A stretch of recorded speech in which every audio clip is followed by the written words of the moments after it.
This is Nevada Newsmakers. And back on Nevada Newsmakers, we continue our conversation with Rory Reid. He's the former chairman of the Clark County Commission.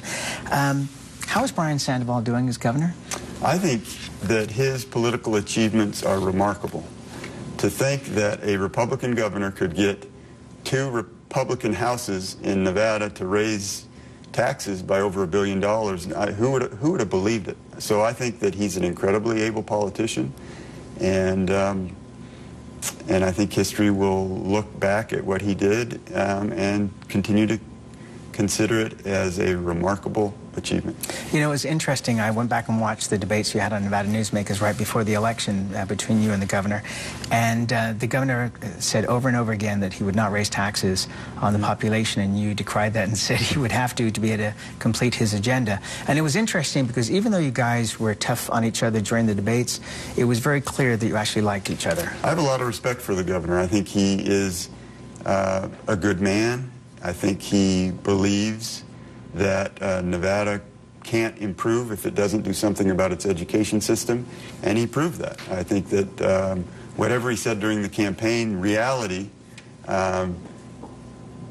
became apparent, and he had to take action, and he did. Now, and I'm not saying I agree with everything that he did. And what do you disagree with? I think that the education savings accounts, SB 302, for people who don't know what that is, you can basically take the money that's allocated for your child and do what you want with it. I think that But the intent is to go to charter schools or to go to religious schools or to pay for homeschooling. The fact is that there's very little accountability, and you can take that money out of the public school system and do what you want with it.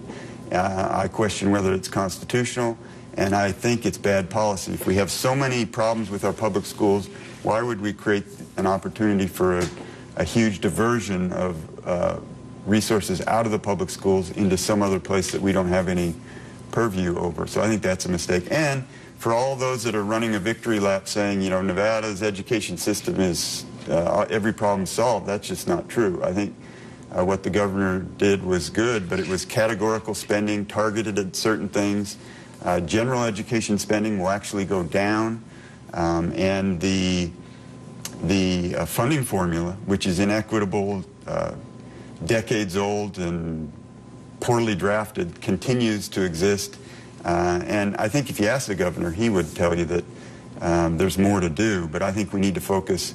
You know, I said congratulations, but now it's time to focus on the serious problems that continue with Nevada's education system and the inequities that existed prior to this legislative session may have been exacerbated in some ways by what took place. And do you think it's going to take 3 to 5 years for us to see the results of what's happening here with this change in monies? I don't know. I think that we need to, you know, watch and learn from what happened. As I said, the money was targeted for certain purposes. We need to see if it serves those purposes. And then, more important than anything, we need to do some fundamental change. We need to change the funding formula, and we need to make sure that our education system is equitable, because the fact is that it is not, and this categorical spending I don't think will solve every problem in the world. I think it's great what he did, but there's much more to do, and we need to continue to pay attention.